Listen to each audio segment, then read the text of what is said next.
6/6/2026 அன்று நடந்தது என்ன தெரியுமா?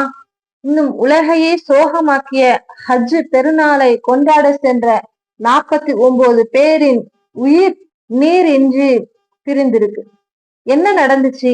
எப்படி ஆச்சு? என்ன நடந்தது அப்படின்னு பார்த்தா, பூமி பந்தின் மிக பெரிய கொடூரமான நரகமாக கருதப்படும் சஹாரா பாலைவனம். அந்த சஹாரா பாலைவனத்தின் மடியில் ஒரு சொட்டு தண்ணீரின்றி 49 மனித உயிர்கள் துடிதுடித்து பிரிந்த சம்பவம் ஒட்டுமொத்த உலகையும் உலுக்கியுள்ளது. அவர்கள் யார்? எங்கு சென்றார்கள்? எப்படி இந்த கோர மரணம் நிகழ்ந்தது அப்படின்னு பார்த்தா, இந்த துயர சம்பவத்தில் மடிந்து போன 49 பேரும் எந்த நாட்டை சேர்ந்தவர்கள் அப்படின்னு பார்த்தா, நைஜர் நாட்டை சேர்ந்த சாதாரண குடிமக்களாக இருக்காங்க. இவர்கள் மாலி நாட்டின் உள்ள அந்த தல்ஹோண்டெக் என்று சொல்லக்கூடிய அந்த நகரில் இருந்து தங்களது சொந்த நாடான நைஜருக்கு ஒரு லாரியில் திரும்பி கொண்டிருக்காங்க. முஸ்லிம்களின் அந்த புனித ஹஜ் பெருநாளை கொண்டாடுவதற்காக இவங்க என்ன பண்றாங்க? இவர்கள் மாலி நாட்டிற்கு சென்று இருக்காங்க. தங்களது குடும்பத்தினருடனும் இன்னும் உறவினர்களுடன் பண்டிகை காலத்து மகிழ்ச்சியை பகிர்ந்து கொண்டு மீண்டும் தங்களின் சொந்த ஊருக்கு திரும்பிய போதுதான் இன்னும் இந்த ஜூன் மாதத்தின் இந்த சுட்டெரிக்கும் கோடை காலத்தில் இந்த மரண பயணம் அவர்களுக்கு அமைந்திருக்கு. இந்த ஜூன் 6ஆம் தேதி நடந்திருக்கு. இன்னும் மகிழ்ச்சியோடு திரும்பிய அந்த பயணிகளின் லாரி என்ன ஆகுது? அதாவது ஒரு நஷ்டத்தை ஏற்படுத்தும் விதத்தில் இன்னும் துரதிருஷ்டவசமாக என்ன ஆகுது? சஹாரா பாலைவனத்தின் நடுவே இன்னும் நைஜர் மற்றும் அல்ஜீரியா எல்லைக்கு அருகில் உள்ள அசாமாகா என்ற சொல்லக்கூடிய அந்த எல்லை சோதனை சாவடிக்கு மேற்கே 80 கிலோமீட்டர் தொலைவில் திடீர்னு என்ன ஆகுது? பழுதடைந்து நிற்குது அந்த லாரி. அந்த ஓட்டுநர் என்ன பண்றாரு?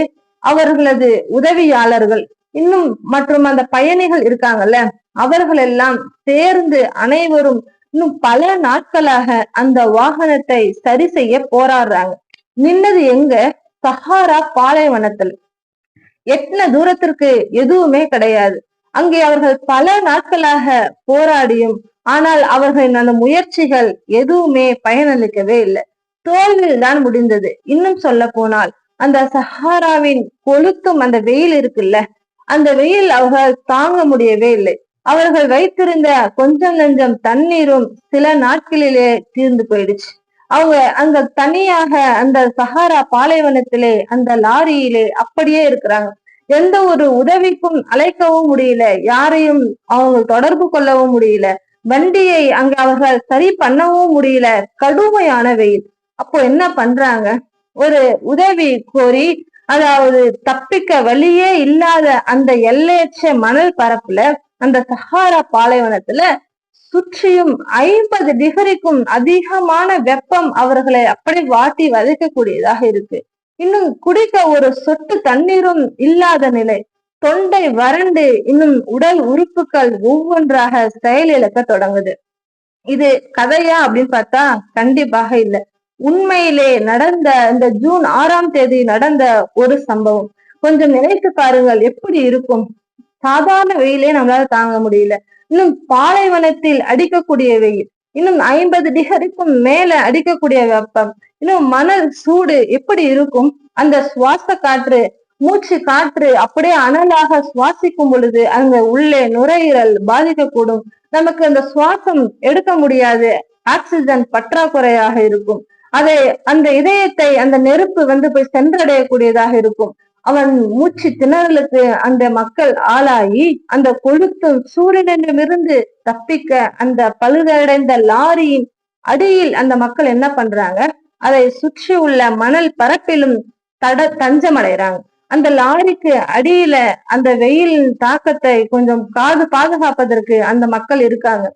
இன்னும் எப்படி இருக்கும்? அங்க போனால் மட்டும் அவங்களுக்கு அந்த வெப்பத்திலிருந்து பாதுகாப்பு கிடைக்குமா? முடியாது. ஆனாலும் அங்கே அவர்கள் அந்த லாரிக்கு அடியில அங்கே அமர்ந்துக்கிறாங்க. அங்கேயும் அந்த வெயில் தாங்க முடியாமல் அப்படியே துடி துடித்து தங்களின் கடைசி மூச்சை அந்த பயணிகள் அந்த மக்கள் விடுறாங்க. இன்னும் அந்த நரகத்திலிருந்து எப்படியாவது உதவி பெற்றுவிட வேண்டும் என்று 2 ஆண்கள் கொதிக்கும் மணலில் இன்னும் தாகத்தோடு 50 கிலோமீட்டருக்கும் மேல் நடந்தே போறாங்க. அவர்கள் எப்படியாவது ஒரு நீர்நிலையை கண்டறிந்து தாகம் தணித்து பின்னர் அசாமாகா நகரை அடைந்து அதிகாரிகளிடம் அங்கு நடந்ததை அப்படி சொல்லி கதறாங்க. ஆனாலும் மீட்பு குழுவினர் அந்த இடத்திற்கு சென்றபோது அங்கே எஞ்சி இருந்தது என்ன தெரியுமா? வெறும் பிணக்குவியல் தான். இந்த 2 பேர் அங்க போய் சொல்லி அவர்கள் வந்து பார்ப்பதற்குள்ளாக எல்லோருமே மரணிச்சிருக்காங்க. அவங்களுடைய நிலை எப்படி இருக்குன்னா, அப்படியே ஆடைகளும் கலைந்த நிலையில் அந்த உயிர் போகும் பொழுது எப்படி துடித்து இருக்கும் அதே நிலையிலே அந்த மீட்பு குழுவினர் பார்த்து அப்படியே பதறி போறாங்க. இறுதியாக அந்த 49 மனிதர்களின் உடல்களும் பாலைவனத்திலேயே அப்படியே பிரம்மாண்டமான கூட்டு பிரேத குழிகள் அப்படியே அங்கே பெரிய ஒரு குழியாக நோண்டி கண்ணீரோடு அங்கே புதைக்கப்படுறாங்க. அல்லாஹ் ரப்புல் ஆலமீன் அவர்களுடைய பாவத்தை மன்னித்து அவர்களுக்கு சொர்க்கத்தை அவர்களுக்கு வாக்களிக்க வேண்டும். எப்படி ஒரு கஷ்டமான ஒரு சூழ்நிலை. அல்லாஹ் ரப்புல் ஆலமீன் அவர்களை எப்படி சோதித்திருக்கிறான்னு பாருங்களேன். இன்னும் அந்த சஹாரா பாலைவனத்தில் அவர்கள் இப்படி திரும்பி வரும் பொழுது நடக்கும் என்று அவர்கள் எதிர்பார்த்திருப்பார்களா? அவர்கள் எதிர்பார்த்திருக்க மாட்டார்கள். இதுல நம்ம என்ன யோசிக்கணும் அப்படின்னா, இன்னும் பிழைப்புக்காகவும் இன்னும் வாழ்வாதாரத்திற்காகவும் இன்னும் பாலைவனங்களை கடக்கும் ஏழை எளிய மக்களின் வாழ்க்கை பயணம் எத்தனை ஆபத்துகளும் இன்னும் கண்ணீரும் நிறைந்ததாக இருக்கு. அல்லாஹ் ரப்புல் ஆலமீன் மரணத்தை எப்படி வேணாலும் கொடுப்பான். அது எப்போ வரும், எப்படி வரும், எந்த நிமிடம் வரும் என்பது யாரும் அதை அறிய மாட்டார்கள். நான் நாளை உயிரோடு இருப்பேன் என்று எனக்கு யார் கேரண்டி கொடுத்தா? நான் நாளைக்கு உயிரோடு இருப்பேன் என்று யாரும் கேரண்டி தராத அந்த நிலை இல்லாத வாழ்க்கையாக இந்த உலக வாழ்க்கை இருக்கு. நாம் ஒவ்வொருவரும் இந்த உரையை கேட்கக்கூடிய நீங்கள் ஒவ்வொருவரும் சிந்திக்க வேண்டும். இந்த உரை உங்களுக்கும் எனக்கும் அல்லாஹுடைய இறை அச்சத்தை நமக்கு அதிகப்படுத்த வேண்டும். இன்னும் அல்லாஹ்விடத்திலே அந்த மன்னிப்பை ஒவ்வொரு ஆத்மாவும் பெற்று அந்த சொர்க்கத்திலே உயர்ந்த சொர்க்கமான ஜன்னத்துல் ஃபிர்தௌஸை நாம் அனைவரும் அடைய வேண்டும் என்று நான் துஆ செய்து கொள்கிறேன்.